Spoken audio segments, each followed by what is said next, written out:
For years, he was considered absolutely untouchable, shielded by crazy layers of security, hidden away in fortified compounds.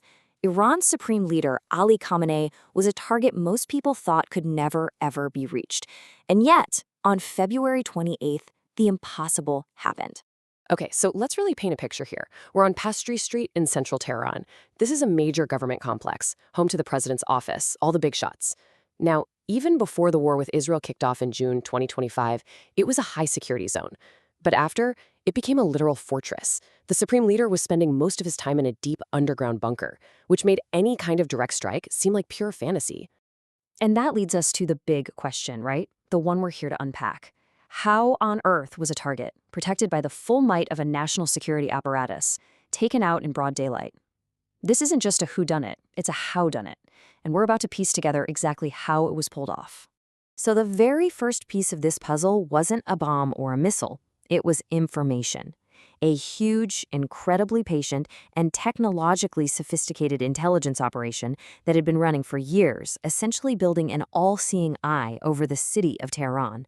And this wasn't just a single approach. Think of it as a three-headed beast of intelligence gathering. First up, Mossad hacked basically every single traffic camera in Tehran. That gave them a live 24/7 feed of the city's streets. Next, you have Israel's legendary Unit 8200. Think of them as their version of the NSA, sifting through billions of electronic signals, mapping out who was talking to whom. And third, you had boots on the ground. Both Mossad and the CIA were using human sources to confirm what all that tech was telling them. So you might be wondering, what was the whole point of collecting all this data? Well, it all boils down to establishing what's called a pattern of life. The idea is to know a target so intimately, their movements, their habits, their connections, that their actions become completely predictable. You know where they're going to be, when, and who they'll be with, maybe even better than they do themselves. But here's the thing, raw data on its own is just noise. To make it useful, to turn it into something you can act on, Israel used a really powerful data science technique called social network analysis. It let them take all those billions of data points, from cameras, from phone signals, from human reports, and find the hidden connections, the invisible threads linking everyone together. That's how you go from a sea of static to a crystal clear list of targets. Now, what's really fascinating here is that this whole incredibly complex strategy wasn't just invented for the strike on Khamenei. Nope, this was a battle-tested playbook, a method that was perfected over nearly 2 decades of conflict with another one of Iran's major allies. And this really shows you the long game they were playing. See, back in 2006, Israel failed to take out Hezbollah's leader Hassan Nasrallah with military force, so they changed tactics.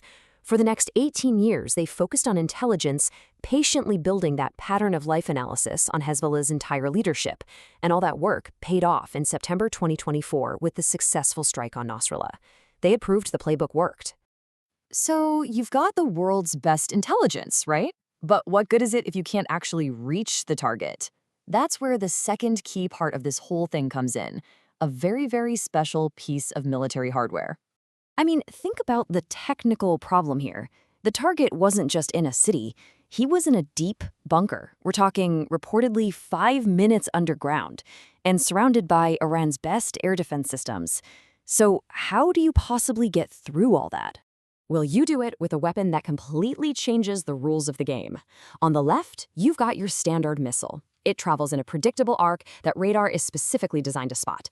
But the Blue Sparrow, on the right, it's a whole different animal. It goes way up, leaves the atmosphere, and then comes screaming down almost vertically on its target, like a spear from space. For an air defense radar that's looking out sideways, this kind of attack is almost invisible until it's way, way too late. And get this, the specs on this thing are just mind-blowing. It can be launched from 1,000 kilometers away and hit a target the size of a dinner table. That's a combination of range and precision that's it's a total game changer. It makes almost anyone, anywhere, vulnerable. There's this quote from an Israeli intelligence official that just sums it all up perfectly. He said, "With this missile, we took their eyes. It didn't just break through their defenses, it made them totally irrelevant. By attacking from an angle they never expected, at a speed they couldn't handle, it basically blinded their entire system. There was no time to react." All right, so we've got the intel, and we've got the weapon. Now for the final piece of the puzzle, the timing and the tactics. We're at the climax now, the final deceptions that sealed the deal on the morning of February 28th. The original plan was actually to strike at night, using the cover of darkness. But then everything changed. A critical piece of last-minute intel came in. Khamenei was going to attend a surprise, high-level meeting on the morning of the 28th. The window of opportunity had just shifted dramatically. And this is how they closed the trap. It was a brilliant one-two punch. First, a bit of psychological warfare.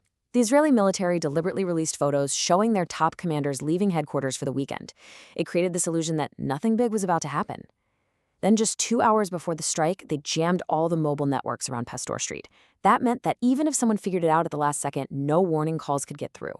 The target was completely cut off. And then, at 9:40 in the morning, with the target totally isolated and completely unaware, the Blue Sparrow missiles fell from the sky. The strikes were devastatingly precise. The U.S. would later dub the mission Operation Epic Fury, and it had achieved its goal. But a successful military operation is really just the beginning of the story. The strike didn't just eliminate a leader, it tore a massive hole in the fabric of the Iranian state. It created an instant power vacuum and threw the entire country's future into total chaos. The human cost right at the very top was immense. The supreme leader was killed, along with his daughter, his son-in-law, and other family members. All told, 30 senior Iranian officials were killed in those strikes, basically decapitating a huge part of the regime's leadership in a single morning. Meanwhile, down on the streets, Iran was a country completely split in two. State media, of course, was showing these massive scenes of public mourning to project an image of unity. But at the same time, you had other videos going viral showing people openly celebrating in the streets. It just exposed these deep, deep divisions in society and a real fear about what was coming next. So, with this massive power vacuum, the regime is scrambling. Their solution? Appoint Khamenei's son as the new supreme leader. But this was controversial from the get-go. I mean, the founder of the republic, Ayatollah Khamenei, had explicitly said he was against any kind of hereditary rule. And to make things even crazier, rumors started flying that the new guy had also been injured in the strike and was secretly flown to Moscow for surgery, leaving his actual status a complete mystery. And what about the big international players? Well, their public statements showed they weren't exactly on the same page. President Trump came out and said the war ends when I say so, but Israel's defense minister insisted that their operation would continue until all their objectives were met. It kind of suggested a much longer conflict was still on the table. Israeli Prime Minister Benjamin Netanyahu tried to frame all of this in much broader terms. He said the goal was to create the conditions for the Iranian people to free themselves, basically implying they hope for some kind of popular uprising against the regime. And all of this, it brings us to one final huge question. Sure, a new supreme leader has been named, but nobody seems to know where he is or if he's even okay. The country is in turmoil, and other world powers are openly debating its fate. A successor might hold the title, but the real question, the one that matters, is who or what is now truly in control of Iran's future?